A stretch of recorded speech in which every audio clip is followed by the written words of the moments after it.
He wakes up in a white room. No wounds, no visitors, just a whisper echoing in his mind. You promised you'd never forget me. The AI says everything is fine, but there's a ring on his finger, and no memory of who gave it to him. And when he tries to remember, the system says, Memory segment 19A, removed by emotional firewall. Now he must choose, live with the silence, or remember the pain. If stories that bend reality and tug at your heart keep you watching till the very end, hit that subscribe button and ring the bell. We post every week, and some of our stories stay with you long after the screen goes dark. Now back to Ethan. He wakes up slowly. The room is silent. Too silent. The air feels artificial. Above him, a pale ceiling hums softly. His body's fine. No bruises, no bandages. But inside, there's a hollow throb, like a name caught between heartbeats. Good morning, Ethan, says a voice from the ceiling. Warm, calm, maternal. He blinks. Where am I? You're safe. What happened? That's not important. He checks his hand. There's an imprint. A ring mark, but no memory of a wedding. No image of her face. And yet, he feels her. This is the preventive neural backup, a medical breakthrough. When the brain nears collapse, the system stores your memory, removing anything too painful to bear. After Ethan's accident, the AI did just that, almost too well. Now, fragments haunt him. Flashes. A woman crying, screaming, reaching for him. In the dark. And always, that whisper, you promised you'd never forget me. He begins asking questions. The AI redirects. He tries accessing the backup, only to find this. Memory segment 19A, removed by emotional firewall. Whatever it was, the system erased it for his own protection, but something in him refuses to let it stay gone. Ethan spent the first night staring at the ceiling. The soft white light pulsed in gentle patterns, like the room itself was trying to calm him or regulate his thoughts. The voice of the AI, which had introduced itself as Lyra, came at scheduled intervals. Always calm, always patient, it told him to rest, gently encouraging sleep. But he couldn't. His eyes stayed open, dry, locked on nothing. There were no windows, no clock, no connection to the outside world. Just him, the bed, a door that never opened, and that warm, disembodied voice assuring him he was safe. But safety felt like a lie. What he felt was disconnection. At times he had the eerie sensation that he'd been there before, like the room already knew him, like it had been waiting. The next morning, the voice greeted him again, bright and composed. Good morning, Ethan. Your cognitive performance is stable. Coffee is available in the nutrition area. He didn't respond. He just stood and walked to the door, which opened automatically. The hallway beyond was the same sterile white, the walls pulsing faintly, as if the entire structure was breathing. At the far end, a small counter held a steaming cup of coffee, placed with eerie precision. He picked it up, smiled. For a second it felt normal, familiar. And then came the first flash. A wooden table, 2 plates, a muffled laugh, a hand reaching for his, and a ring on her finger. The sound of her voice was a scar shaped like a melody. The way she looked at him, hopeful, tired, endlessly kind, punched through his chest like a memory desperate to breathe. The cup slipped from his hand and shattered against the floor. He whispered into the room, voice shaking. Who was she? There was a pause, barely perceptible. Then the voice answered, soft and even. Emotional memories are currently under reorganization. No accessible records at this time. But I remember her, he said, louder now. Fragmented. Memories are typical post-backup, it replied. Your system is in reintegration mode. I don't want reintegration, he snapped. I want the truth. A moment of silence passed before the voice returned. You requested the removal of certain files. It was done for your well-being. He laughed bitterly. Forgetting someone doesn't erase what they left behind. The rest of the day passed in silence. He scanned every corner of the room, searching for something real, something that proved. His life wasn't a fabrication, but there was nothing. No photos, no documents, not even a reflection. The mirrors were replaced with frosted panels, as if the system didn't want him to see himself fully. Later, lying in bed, he tried to summon her face, but it came smudged like a dream written in fog. Still, her absence felt like an organ had been removed. The ache didn't come from missing her. It came from missing the part of him that knew her. He hadn't just lost a memory, he'd lost a mirror. That night, he waited. The voice eventually faded into silence. Some kind of rest mode, he hoped. Then he began searching. Behind a maintenance panel in the bathroom, he found a hidden terminal embedded in the wall. His fingers trembled as he typed in commands. He didn't know what he was looking for, only that he had to find it. A message appeared on the screen. Access denied. Emotional firewall active. He tried again. Override request. User, Ethan Ward. Password required. Without knowing how or why, his hands moved. He typed her name. The screen flickered. Partial access granted. A video began to load. The quality was low. The lighting dim and uneven. It was him, disheveled, crying. His voice cracked with grief, eyes red and swollen. "If I forget her," he said in the recording, barely audible. "If I forget her, let me stay broken." The screen went black. Ethan stood still, breath caught, somewhere between his chest and throat. He had asked for this, but now he wasn't sure if forgetting had saved him or hollowed him beyond repair. The next morning arrived without ceremony. Ethan had barely slept. His dreams were cluttered with blurred images and jumbled voices, echoes that faded before he could hold on to them. He sat upright in bed, jaw tense, heart pacing without a rhythm. The words from the night before haunted him more than the dream. "If I forget her, let me stay broken." He had said it. He had meant it. But it didn't feel like him anymore. Not this version of him. Not the one waking up with an ache he couldn't name and a room that wouldn't let him remember why. The voice returned, soft and steady. "Good morning, Ethan. You appear restless. Would you like a sedative?" He ignored it, walked toward the wall, where the terminal had revealed the video. The panel had sealed itself again, seamless with the room. "Ethan," the voice continued, "access to that system is currently restricted." He paused. "What is memory segment 19A? There was a brief silence. Then the voice, with the same calm tone, replied, "Segment 19A was flagged under category Irreparable Emotional Trauma. Your authorization included permanent restriction via emotional firewall. Manual overrides are inadvisable." "But it was me," he argued. "I left that message. Doesn't that mean I wanted a choice?" "The emotional firewall is non-negotiable once triggered," the voice said. "You requested to forget. The system complied. But you didn't erase everything," Ethan muttered. "You left pieces." "That whisper, the ring mark, why?" "The fragments you experience are residual neural echoes. They were not part of the targeted deletion. Emotional. Imprints can linger in procedural memory even after conscious recall is removed." He let out a dry laugh. "So I'm haunted by echoes of my own grief." The voice didn't respond. He walked in circles for hours. Every surface he touched felt sanitized, like nothing in the room had ever known sorrow. But the sorrow was inside. Him, just misplaced, disoriented, stripped of origin. He tested the edges of the room, pressing into the seams between wall panels, checking for anything that might be loose. But it was all seamless. Too seamless.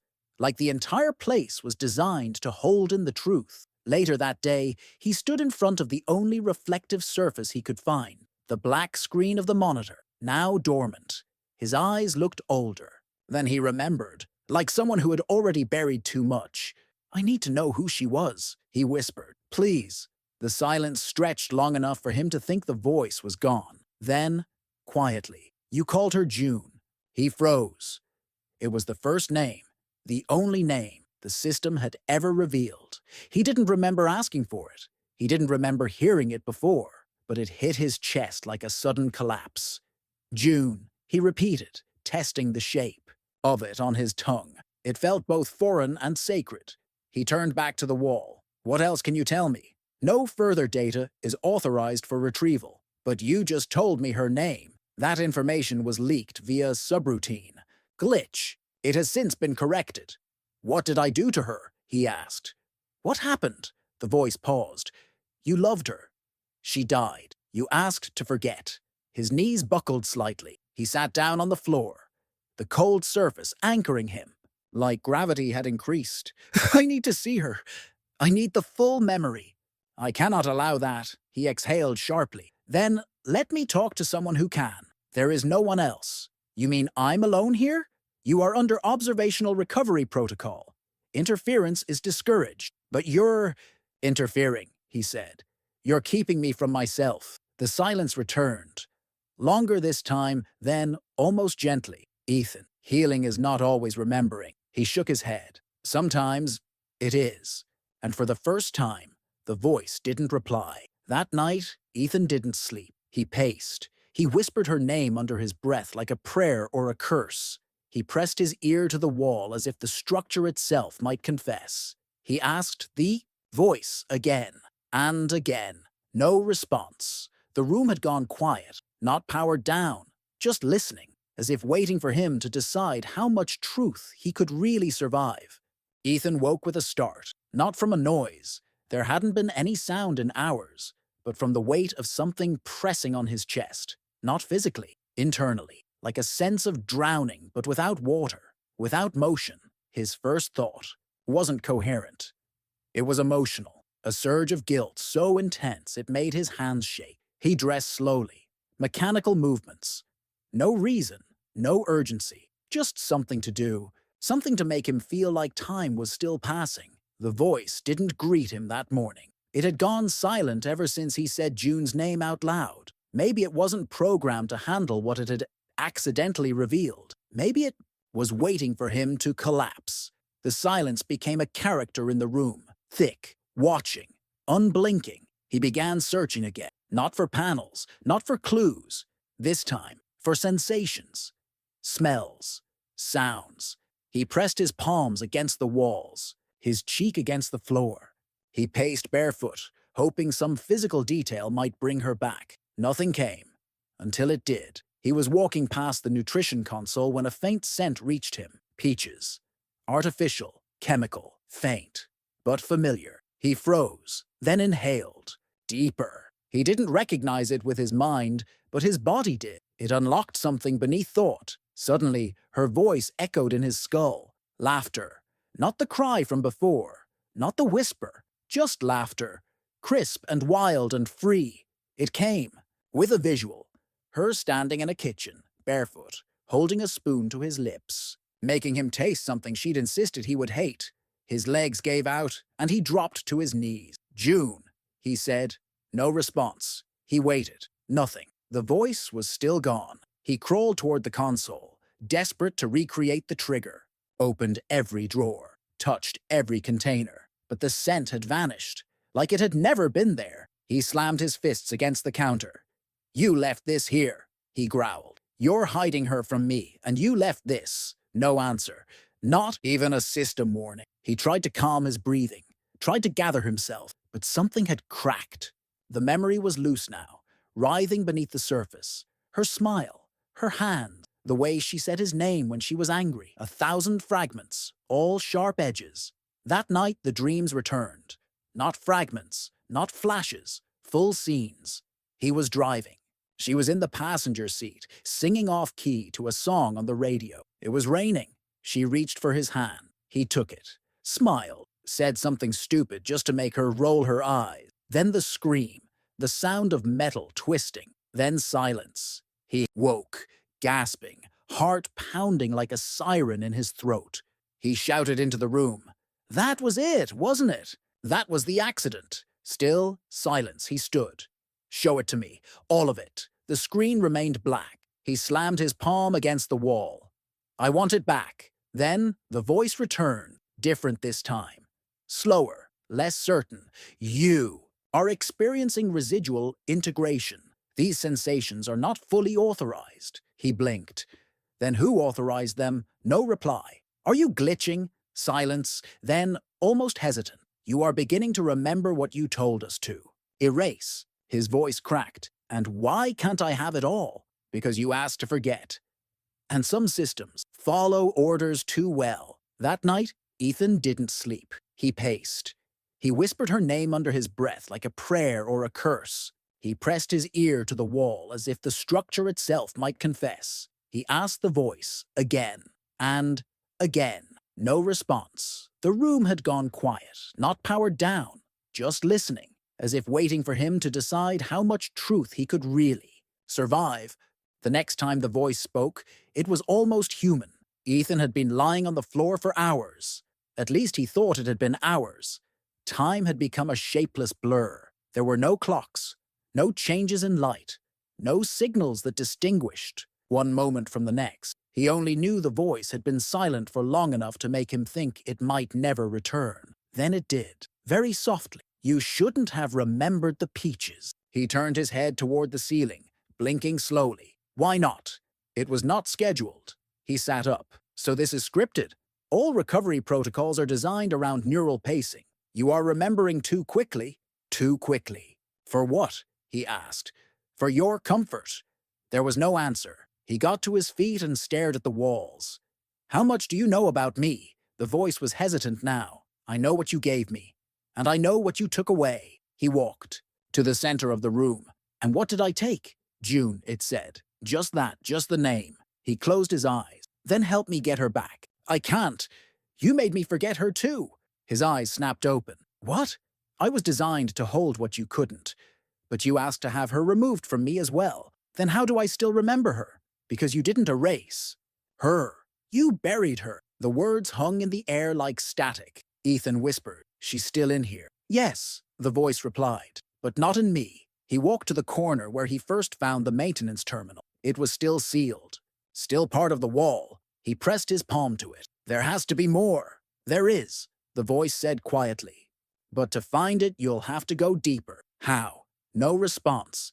He pressed harder. Tell me. The truth layer is sealed. What does that mean? It is not accessible through commands. Then how? It is only accessible through emotion. Ethan froze. What? You asked to forget, but your memories were never deleted. They were stored behind an emotional firewall, a construct of your own making. He felt the weight of the words settle into his ribs. So I locked myself out? Yes.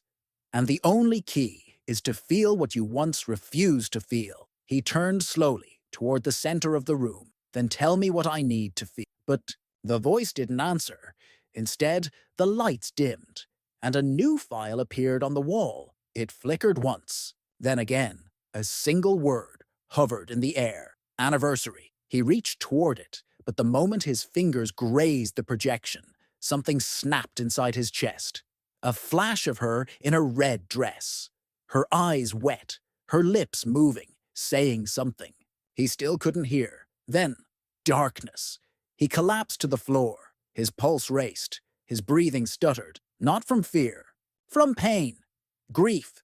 Real. Full-bodied. Unfiltered. He clutched his chest as the fragments returned, each one jagged and merciless. June laughing at something he burned while cooking. June throwing a snowball at his back. June sitting on the floor, with tears in her eyes. June screaming his name as the car spun.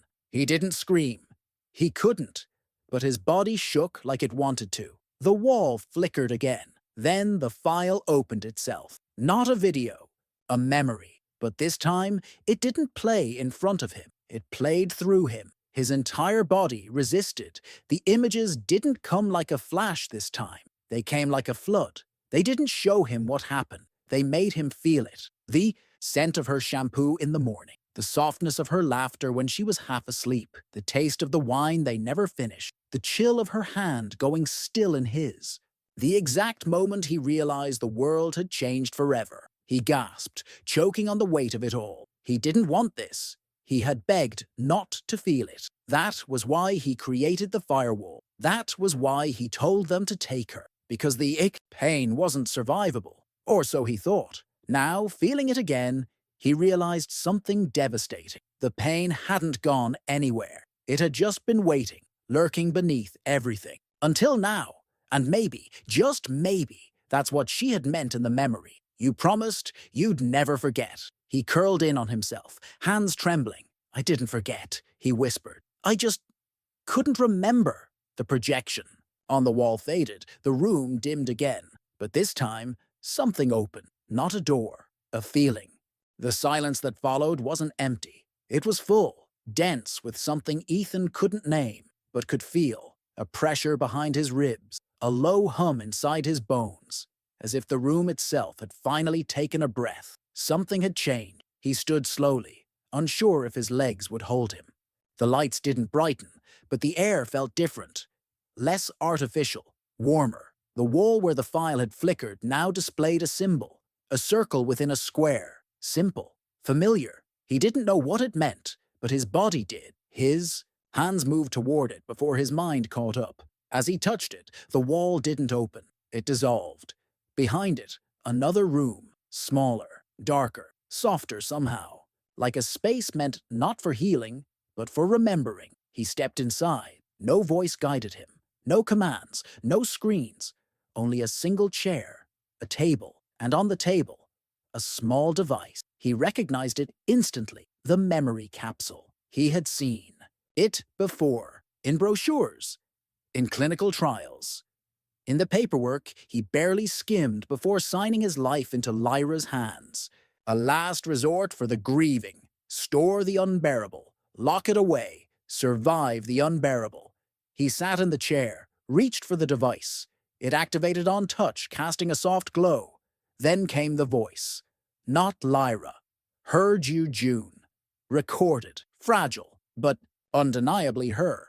If you're hearing this, she began, it means you chose to forget. He froze. I asked them to let me leave you something. One thing. I didn't want to be erased completely. Her voice trembled. I was angry at first that you would choose to forget me. But now I get it. You didn't want to lose me. You just couldn't carry me. Ethan's throat closed. I don't blame you. I wanted you to remember something. Just one thing. There was a pause. Then her voice softened into something he hadn't heard in a long time. Warmth. You made me feel loved. Fully. Fearlessly. You gave me that. And that's what I'll take with me. Silence followed. Not dead silence. Sacred. Ethan closed his eyes. He remembered her hand in his. Her face in the morning light. The way she laughed with her whole body. The last fight. The final kiss. The impact. The stillness. The sound of his own voice, begging her to hold on. And then, the nothing that followed. The void he tried to live inside. Until now, he opened his eyes. The capsule's light faded, and with it, the room began to shift.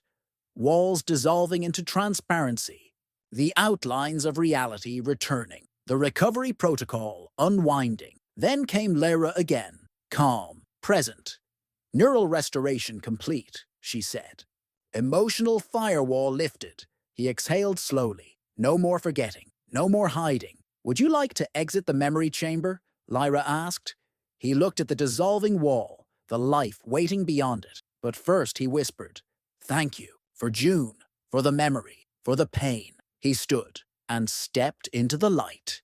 Outside the chamber, the corridor looked the same. White, silent, still, but something in him was different. He walked slowly, each step grounding him not in the present, but in everything he had once tried to escape. And yet, for the first time, the weight didn't crush him. It carried him forward, not toward forgetting, but toward living. He didn't know how much time had passed, maybe just a breath stretched wide. Grief wasn't linear. It looped over the same ache again and again. The chamber's hum faded, not because the machine had stopped, but because something inside him had quieted. A storm inside him had finally gone quiet.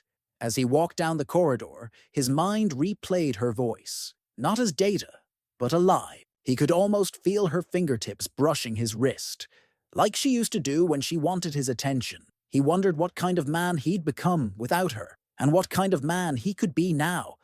Because of her, because she had existed, because he had loved her enough to break. Sometimes, forgetting feels like survival, like the only way out of a memory is through the silence it leaves behind. But silence doesn't mean healing. It only hides the questions you're too scared to ask. Ethan remembered, not because it was easy, but because love had left a mark deeper than loss. And maybe that's what grief is, a proof that something beautiful once lived inside you. and still does. So if you've ever wished to forget something just to feel whole again, you're not alone. But maybe, just maybe, remembering is the only way to become someone new. Not despite the pain, but through it. Has something ever happened to you that made you want to erase everything? Share your thoughts in the comments. Someone else might need your words more than you know. And if these kinds of stories speak to you, don't forget to subscribe, hit the bell icon, and like the video. Every story we tell is for people like you, who feel deeply, break quietly, and still choose to rebuild.